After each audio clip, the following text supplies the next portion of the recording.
Hello YouTube, this is Dawn from Dare to Be Creative, and I am here with week number 3 of Traveler's Notebook, episode number 3. And this hop is being sponsored by, put together by Tina from Tell Them Thank You. So make sure you check out her link below. And of course, as well as all the ladies are in the collab together. It is, I believe, not a hop, but a collab. It is, I think, 17 of us, so I'm gonna keep mine short and to the point, but I hope you watch everybody's channel, like and subscribe, learn more about the Traveler's Notebook, what it can do for you. Every one of us is doing a little bit different formats, which is kind of cool because everybody's not doing the same thing exactly. A Traveler's Notebook, like traveling the trip, they're doing different things. So this is perfect for a cruise, perfect for a weight loss plan, perfect for Bible study, perfect for calendars, perfect for organizing your life, perfect for just so many different things. So whatever you choose to do, you can do it in your Traveler's Notebook. And of course you can take it with you and travel with it.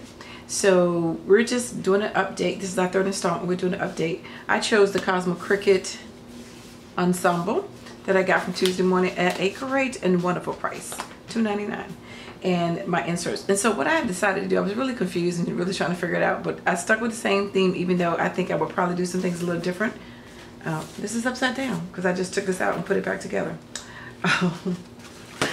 And I thought I caught it, but anyway, this is upside down. So this is one of the inserts that came with it as well that you could purchase. This was $1.99. I just basically colored it. I had colored it the last time, the outside, and I just did the inside this time. So these are pockets. You can also put insert here for a business card or things like that. These are the plastic dashboards as well, pockets. Didn't put anything in except some of the Cosmo Cricket cut aparts that you can color. Anyway, so back to the Traveler's Notebook. This one is a sketchbook, and what I had started doing was, of course, my book is upstairs, and I'm not gonna go get it because I gotta get this video up. I use a study guide, a reference book that I always use when I got a probably one of my earlier Bibles, and I marked in it and I just highlight like the key verses of each book, and it talks about like the key verses, the key chapter, the meaning of the book, the key words. So if you wanted to know the author and the time frame and to whom it was speaking, because those are a lot of things that people, when they do Bible study or when they do just devotionals, they don't realize that some things that you claim as a promise, maybe just for the Jews, it may be for the whole body of Christ, it may be for a specific time, and you have to read a verse in the whole context. You just can't take something out of context and say, oh, I'm gonna pray on this and that's what it's gonna mean because you read something about it. You really need to know who the author is and what they were speaking to, whether it was, you know, for repentance, whether it was prophetic, you know, whether it's historical, because if not, people will misquote the Bible and misconstrue a lot of things about the Bible. So anyway, I showed you some of the ones that I did the last time. And so we stopped at Samuel, and all I did was just do some tip-ins. I just put that down and just did the pages. My goal was to go back and write something on the back of these, some notes about each one of these, but I just been doing the key verses. Haven't had much time. I am babysitting.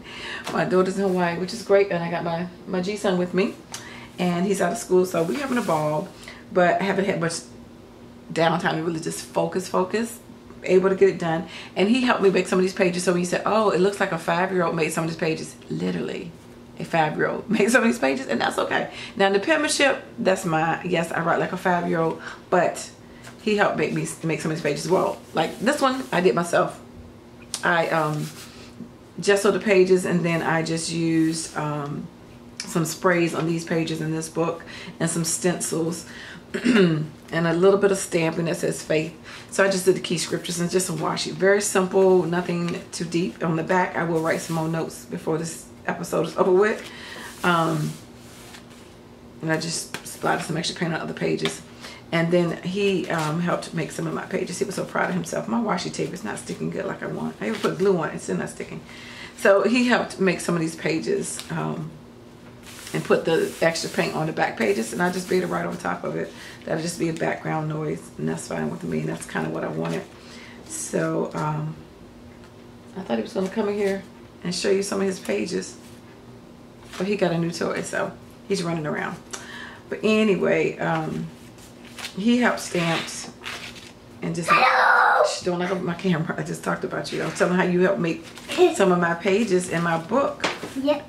How you use the stencils. Say hi to everybody. Hi. You like to say hi? Hi. So anyway, he helped make some. Hello. You can't even see this above the camera. Hello. All right, you too close. There you go. Hello. Okay, get your little stick Hello. box. Hello. All right, so he helped make some of these pages. He helped spray, and of course, you spray too close, it gets a little splatters everywhere, but that's okay, because we can write over that, we can gesso over it, and we can keep going. But it was fun because we got to spend our time together, so that's part of my documenting, is to have my family part of that. So that was fun to have my grandson. The second section is... I'm doing push-ups. You doing push-ups? Is just some notes about when I told you I was going back and just reflecting on Hebrew and some of the things that I learned. So this is just basically just some notes on grammar. So now I had a couple people ask me to actually give them some, want to know some more insights about Hebrew. They wanted to see me do some writing. Look, Mom, he's doing push-ups. He's doing push-ups, okay. And stuff. Now, my caveat to this is I said I'm not the best writer. My penmanship sucks. That's okay. But Hebrew is written in 6 different formats. And what I think I'm going to do is by the time this is over with, since I'm not spending as much time really studying it like I like, is that I want to go back and I'm going to do a video at the end of this collab separate or just about Hebrew. And I'm actually going to do some writings and I will actually speak in it, but trust me, you won't be too impressed. But I mean, I can still read some of it, but I can't do my gutturals. I can still do my gutturals, but not as good. I had braces on when I took the class, which is ironic. When I got my braces on, I don't sound as good. For some reason, that helped my mouth. I don't know, because I had to get my mouth, my jaw, and everything realigned. But anyway, so this is the letter form. There's 6 forms of writing in Hebrew. There's 22 letters, but you'll see more written up here. It's like 33 on this page because I wrote the final letters, which we don't have that in English, which I'll talk about in the supplementary video about that. But anyway, so these are the letter format. This is the same letters that are written in the block format, which I'm better at the block because it looks blockier. And then script. I like the script. So How about me? I think the script for me is easier for some reason, which some people find it more difficult, because it was funny in the classroom when I did take these classes, like everybody had a different form as to what they thought was easier to write. But of course, Hebrew's different. So I did write one verse down. Well, let me go back. I did do my name, Dawn. That's the 3 versions of my name, Shachar. See, I can't even do my gutters as good. Shachar. Shachar. And the way that you do your gutturals is you have to practice like the CH in Bach. We said Bach, but it's Bach. If you pretend like you have milk in your mouth and you gargle, that's how you do the gutter. Yeah, can you do it? My grandson's gonna put some. Hopefully you heard that. That's how you do it. That's literally how you practice doing it for a non-speaker. Yes, and they do roll their R's. And the best way to fake an accent is to use a French accent. If you're American and you're trying to speak Ivrit, you would pretend like you have a French accent. That would make you sound better than an American. And of course, I don't have a French accent because I didn't study French. My daughter did. My aunt is an interpreter in French. I can't do it, but anyway, I didn't take it. I love French though. So listen, Shachar. Can you say my name? Shachar. Kashar. Shachar. Kashar. Shar. Shar. Shakar. Shakar. And I will go into some other facts about how you stress your syllables, which is different in English. But anyway, this is one of the key verses that is foundational. He's doing handstand.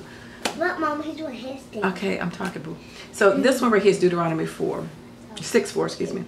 And I'm going to read it now. When you see these dots and stuff, this is the vowels. I only learned how to read with the dots. I only know a few words without the syllables. So if you would give me a newspaper, I could only pick out a couple words in Hebrew, because I only know how to read them if they have the vowels on them. So I already know this verse by heart too, because it's a big important verse. This, in comparison to all the other nations at the time, is what made the Jews stand out and separate, and this is what was foundational to their faith. So this is one of the key verses, and it says Shema Yisrael Adonai Eloheinu Adonai Echad, which means Hear, O Israel, the Lord thy God is one. Now, one of the things that you would notice if you know anything, some people know some Hebrew or they've done some translating, they use the Strongs and different things like this. is right here. This is the tetragrammaton. I can never say that word. But anyway, this is actually the word that we normally say Jehovah. Jehovah. But in respect for God's holy name, it's pronounced Adonai, or what we commonly say in English as Lord. So, Shema Yisrael, Adonai, Eloheinu, Eloheinu, you messed me up. Shema Yisrael, Eloheinu, Eloheinu. I can't even talk. I'm messing up now. Shema Yisrael, Adonai Eloheinu, Adonai Echad. But anyway, so I will do some more and actually do a separate video with actually some more Hebrew stuff in it. Because he is over here distracting me. You don't see what he's doing in the background. And I got paint on my hand. But anyway. And I got mark on my okay, you could have, don't do that. So, you scared me with that, man. So anyway, check out the other people in the list below. And I'm sure you'll be inspired. So maybe you might give it a try. Maybe you might like it. Maybe you might not. But it's just another way of organizing and documenting whatever you're doing at the particular time in your life. So thanks for your time. Thanks for your time, and thanks for watching and liking. You want to say goodbye? Wait. Is you talking to a girl or boy? I'm talking to the camera. So that's the it. I'm talking to men and women. Whoever's watching. All right, so thanks for watching. Bye-bye. No, not yet. Not yet. What? Bye. Bye. Oh, wait. Bye. And bye.